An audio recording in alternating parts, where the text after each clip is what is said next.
Welcome back to the episode. Welcome back to the show, folks. I'm doing a special video right now. This is pertaining to the WWE and their recent disaster with their Hell in a Cell final minutes, whatever, final moments of the match, and how everybody from the wrestlers in the ring to the fans to people in the back kind of outraged about this, and they have a good reason to. The next one is Vince doesn't like Kane for ass, aside for the sins last name mispronouncing it. I'm gonna get used to it. I'm gonna try to get correct at one point. He doesn't like his look, and he wants him to be ripped like Brock Lesnar. Which, if you look at Brock Lesnar, he is not ripped. He's more flab than rip. The next one is Cain Velasquez, his contract and where he stands in the WWE, which when I tell you it'd be a big surprise. And the former all elite wrestler is showing up on TNA for a Twitch show. But the first one I'm gonna get into is the state of WWE right now. They recently showed off their new stage. I think it was SmackDown. Everybody saying it looked like a skating half pint or whatever, half pipe, yeah, something like that. It's interesting, but to me it screams cheap. Seriously, just gonna build a stage and you just make a slope? That looks cheap to me. From what I heard from that segment, there was a huge fight discrepancy, whatever you want to call it, backstage on SmackDown after Kofi lost his title in 9 seconds, and how that pretty much killed whatever momentum or what credibility Kofi had, because you have a guy from Raw just showing up and winning the title in 9 seconds route. Any number one contendership, no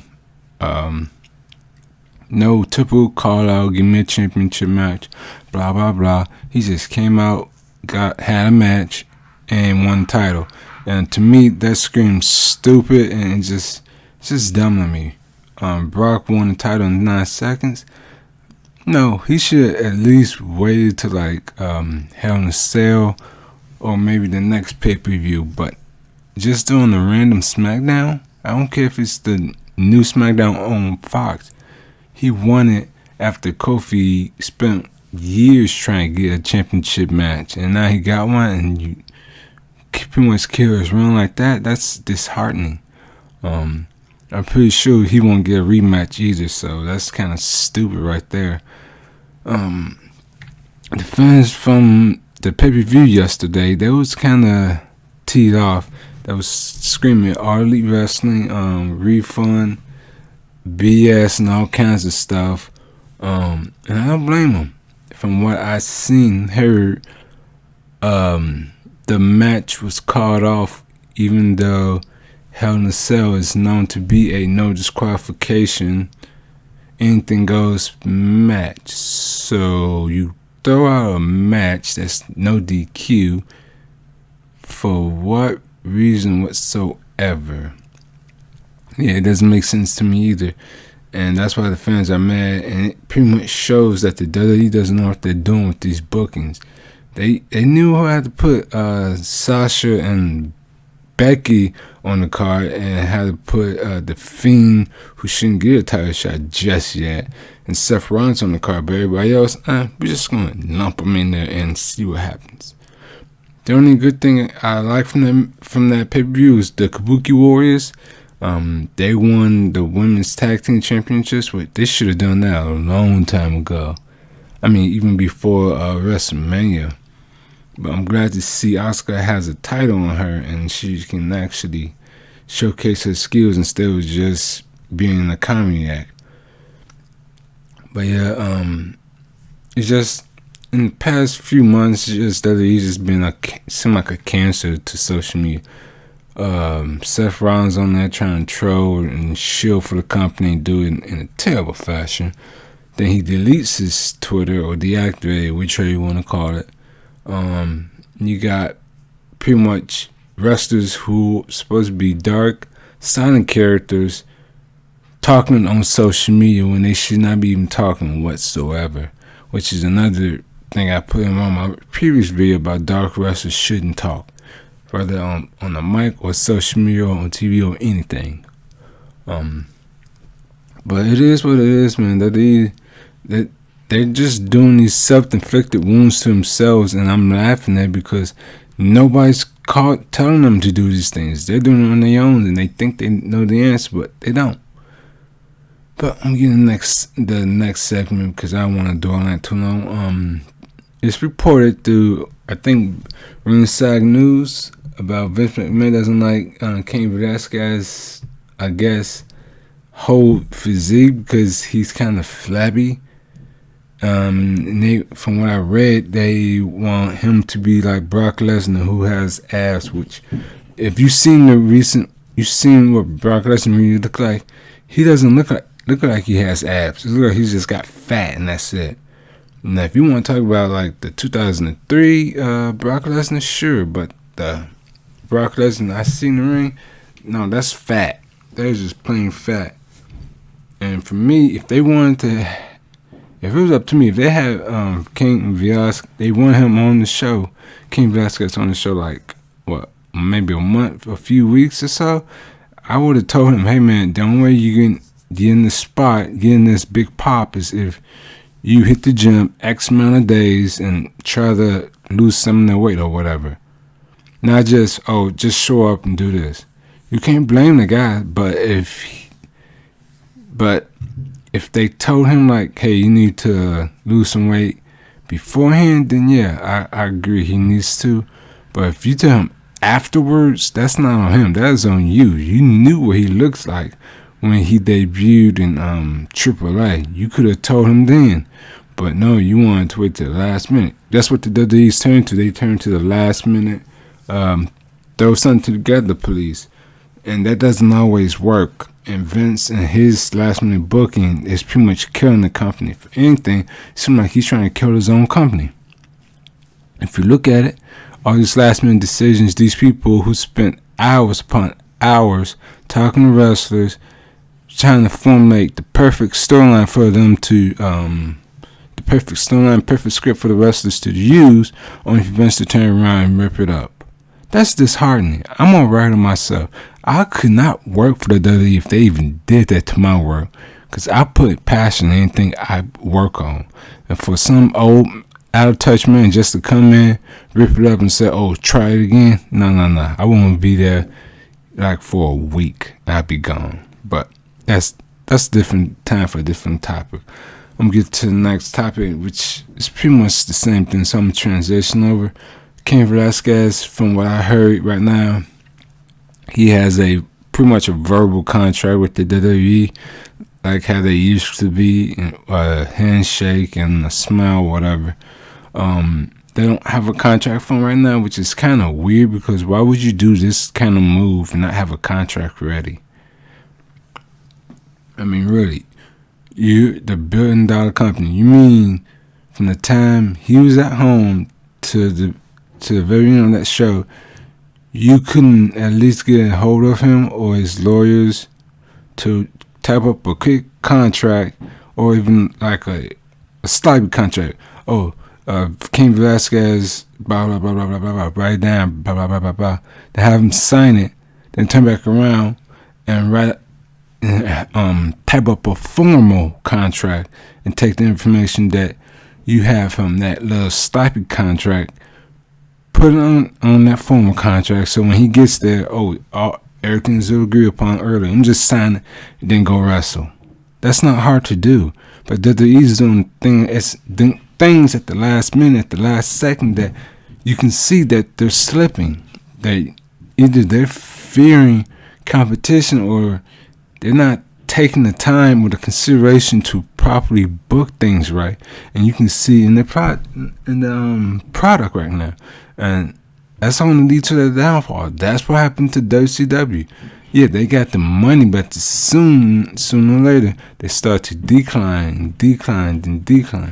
Now, people say that's not going to happen to WWE because they got so much money. Yeah, but here's the thing. You can have all that money. If you don't have a good product, guess what? People are not going to tune in. If they don't tune in, you're at risk of losing the show. If you're at risk of losing the show, then that contract is going to look kind of liability to the person who wrote the contract to you. And then once you start having more and more issues, then they're going to cancel it. Period. And that's like a permanent credit hit in the wrestling world. If you can't keep your show on the TV because of your own mistakes, that's a big red sign right there. But it is what it is. They're gonna do what they gonna do. So if it happens to them, oh well. My last segment, or one of my last segments, Kylie Ray, who signed with All Elite Wrestling earlier in the this past summer to be a part of their roster, then retired after she got her grant release, only to come back, and she's doing indie dates, and she's doing a Twitch show for Impact Wrestling. People say she's the independent version of Bayley, which I think her gimmick is a lot better than what Bayley is, because she actually seemed like she actually lives the whole character and the smiling thing, compared to Bayley, which you can see sometimes it's not very genuine. But whatever Kylie Ray was going through, I'm happy, or I'm gonna leave my judgment to the side until she finally comes out and say everything I was dealing with is pretty much done with, and I can move on. Until then, I'm gonna be skeptical and just see what's going on. People might say, "Oh, this was moved by Impact or whatever," because people like to blame Impact for everything, even when Impact is not bothering anybody. But I'm pretty sure this is just her own personal choice and stuff like that. For me, I think she was getting stage fright because there's so many people, plus the recent news scandals, whatever you want to call it, of guys, fans, whatever, grabbing and groping female wrestlers at events, and I'm pretty sure she wanted to stay away from that. So she did the smart thing, because I don't think any Impact Wrestling fan does that, and I give them more credit than I do WWE fans, because WWE fans, I think they did about 2 or 3 times in the past 3 years. Yeah, but yeah, it is what it is. I know it happened to AAA once, and that guy, I think he got dealt with, but it is what it is when you're in this wrestling business, and it's very scary. The last one, famous porn channel Bazar, they tweeted at the WWE saying, "Hey, we can help you work on storylines, competitive storylines, and fix things for you, and do the perfect finish," which you know what their business is. You know what that is. And I find that fun, because if you have a porn company saying these things to you, you know your creative team is terrible. And WWE right now, they should be very, very ashamed of the half-done, half-baked product they've been releasing, and thinking people are not calling them out on it. I mean, I even told a friend when I started a wrestling group on Facebook that you just give me 5 minutes, I can write at least 3 years worth of storylines for wrestlers that can extend from one pay-per-view or one incident to the next until it gets to the final payoff.